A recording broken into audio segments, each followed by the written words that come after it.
Try natin mag-vlog ulit. Hello guys. Hello. Si Sunsun na aga-aga nagsiselfone. Hello po. Almusal tayo guys. Welcome to my vlog. Kunwari vlogger tayo. Gayahin natin sila Idol Brenda Min. Idol natin yan. Nakapalo kami dyan kay Idol Brenda. Saka yung groups niya.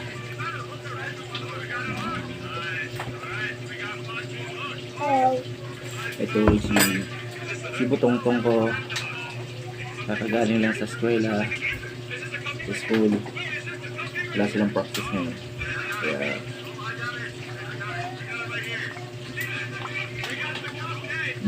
noodles.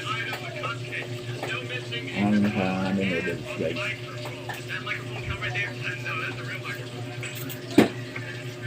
Dito na, ano na.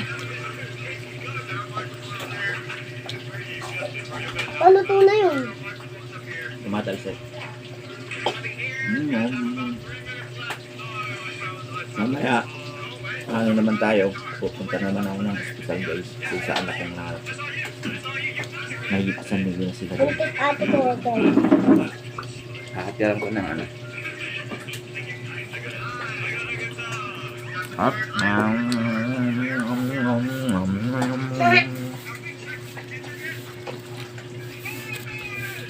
Tingnan natin yung ating niluluto. Nagtatalsikan.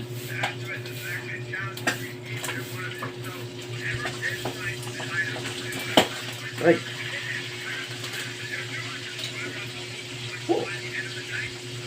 Nagtatalsikan guys. Takot ako matalis ka na ito. Natin para makita nyo. Wow.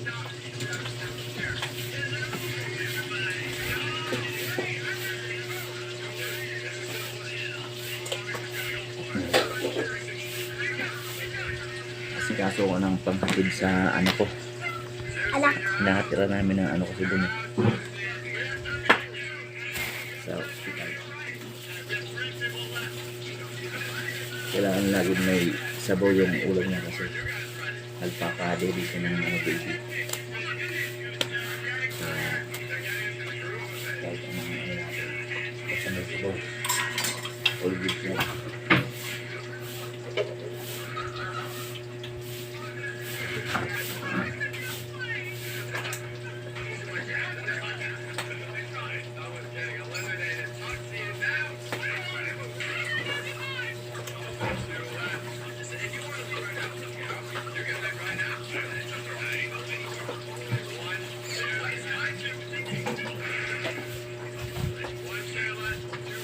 Buti nga guys, yung baby ng ano ko, dumedit talaga sa kanya. Goods na goods. Talagang alam ng baby na mahihirapan siya. Eh, sa magulang kasi sa nanay, yung laking puntos nun, medyo ano sila sa gatas.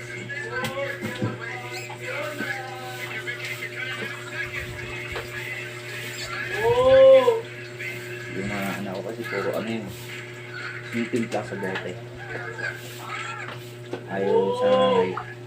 Buti yung anak ko, yung baby niya, kumana sa kanya. Buti sa akin kabote, naku, naghihirapan. Kawawa ang anak. Masyadong buti na lang talaga yung baby na nag-baby sa kanya. Kaya laging may sabaw ang aking dinadala mga doon. Paano ba tatas?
Kaya ang problemahin na lang sa baby is yung mga diaper,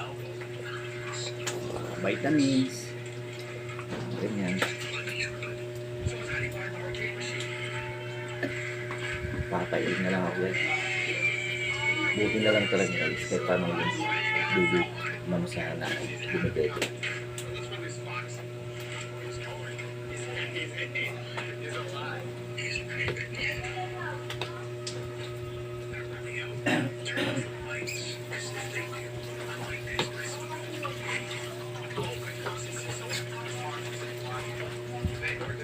Sana nga makalabas na eh.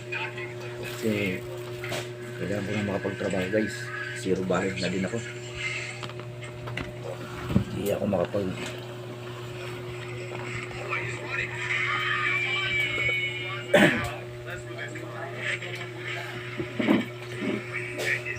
makapagtrabaho kay lagi akong pumupunta dun araw-araw sa ospital.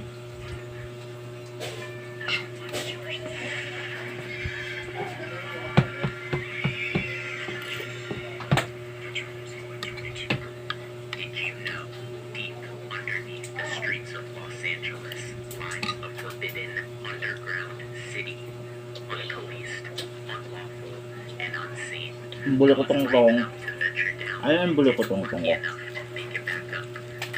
buhay niyang cellphone.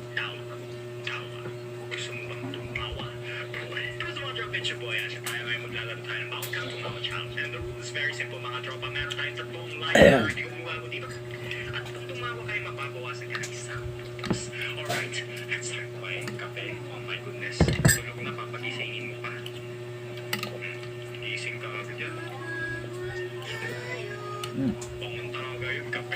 No, Dad.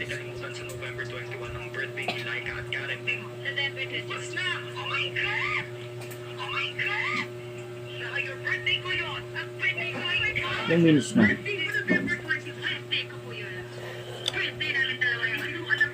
7?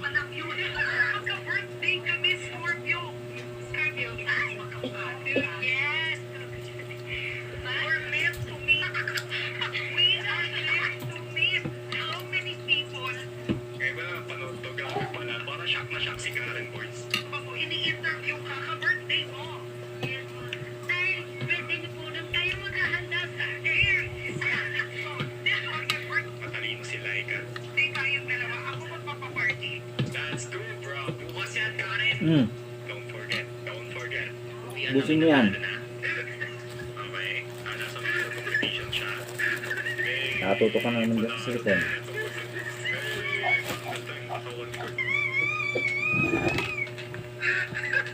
Busin mo yan pagkain mo. Gusto nyo pakita yung cups. Alright. Pagpaka sa inyo. Magaling na sana eh. Don't try this at outside kasi wala kang baha sa home nyo. Pero kung may baha sa bahay nyo, gawin nyo rin. Ito talaga ang pinakamalupit na tao sa mundo.